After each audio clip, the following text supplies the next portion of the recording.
Hi everyone, welcome to Manjit channel. And जो हम लोग बुक को कंपाइल कर रहे हैं उसका नाम है the art of thinking clearly.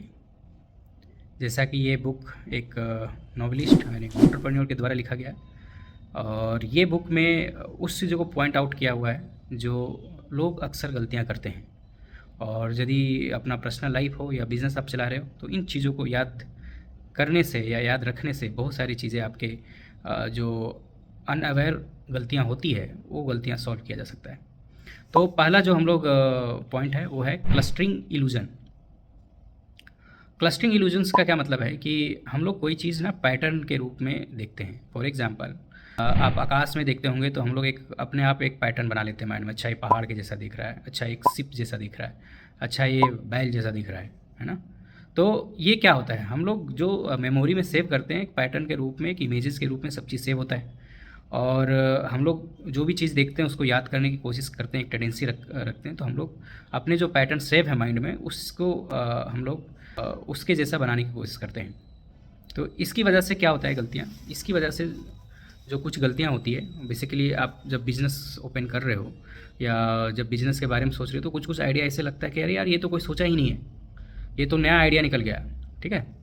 और तो लेकिन आप उसको तुरंत नहीं मान लेना होता है कि यार ये चीज़ें सही है। आप उसके मार्केट रिसर्च में जाते हैं, देखते हैं सारी चीज़ों को, कितना बड़ा मार्केट है, कितना बड़ा नहीं मार्केट है। यदि आपने कोई पैटर्न समझ में आ गई और वो सच है, वो बहुत कम चांस है। बहुत बार इन्वेस्टमेंट वाले लोग के साथ भी यही होता है। कोई चीज़ देखता है कि अच्छा वहाँ पे ना यूएस में ऑयल की प्राइस बढ़ गया है तो इसका मतलब गोल्ड की प्राइस बढ़ेगा, तो उसी हिसाब से पैसे लगा देते हैं। ठीक है।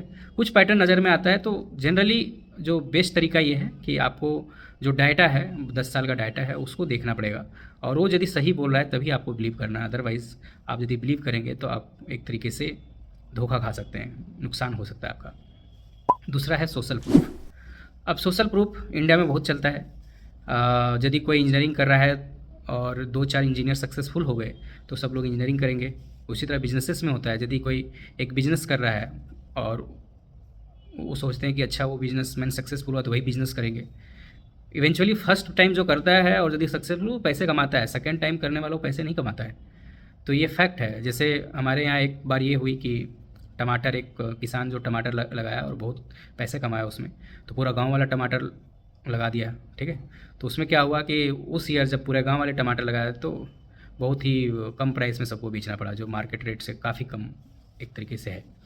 तो ऐसे चीज़ें हैं जो हम लोग सोशल प्रूफ में होता है। स्कूल में भी आप देखते होंगे कोई बच्चा जैसे कोई आंसर गलत बता करके सी बता दिया, सब बच्चे सी सी करने। तो इसमें क्या है कि जब भी आप माइंड अप्लाई करने की कोशिश करोगे अपना, तो बेसिकली नहीं करना चाहते हो कि यार थोड़ा सा आपको उसमें पेन होती है जब माइंड आप अप्लाई करते हो। तो बेसिकली जो पूरा दुनिया कह रही है कि ये सही है, सही है, सही है, मतलब बहुत पूरा पॉपुलर है, इसका ये मतलब नहीं कि वो सही है। आप उसके अंदर की चीज़ है, आप प्रोडक्ट जब खरीद रहे हो तो सबसे ज़्यादा बिकने वाला है उसको नहीं खरीदना है, आप उसके अंदर तक नहीं, इसका इंग्रेडिएंट को देखना है कि क्या चीज़ है, ये रियली में सही है कि नहीं।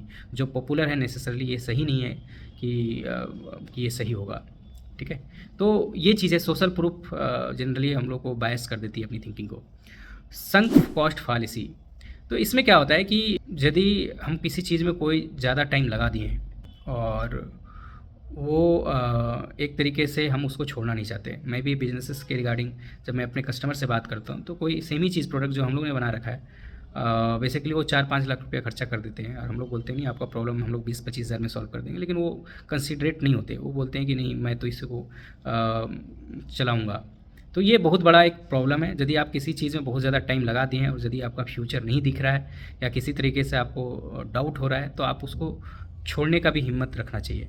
अदरवाइज़ ये ज़रूरी नहीं है कि आप जिसमें टाइम लगा दिया वो रियली में सही है और वो आपको फ्रूटफुल रिजल्ट देगा after some time. Until unless आप श्योर नहीं है और बहुत ज़्यादा टाइम लग रखा है और यदि आपको लग रहा है कि ये चीज़ें में वर्कआउट नहीं होगा तो उसको छोड़ देना ज़्यादा बेहतर होता है। तब आपका एक तरीके से जो रिजल्ट आने की प्रोबेबिलिटी ज़्यादा होती है।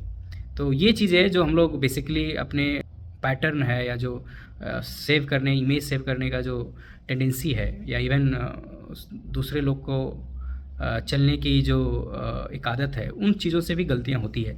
और ये गलतियों को याद रखने से जब भी आप कल आगे का कोई डिसीज़न लेना चाहते हैं तो उसको एक बार देखना है कि यार रियली में ये सही है या गलत है। तो thank you very much, hope it adds in your knowledge. और आगे हम लोग इसके फर्दर पॉइंट्स को डिस्कस करते रहेंगे। Thank you.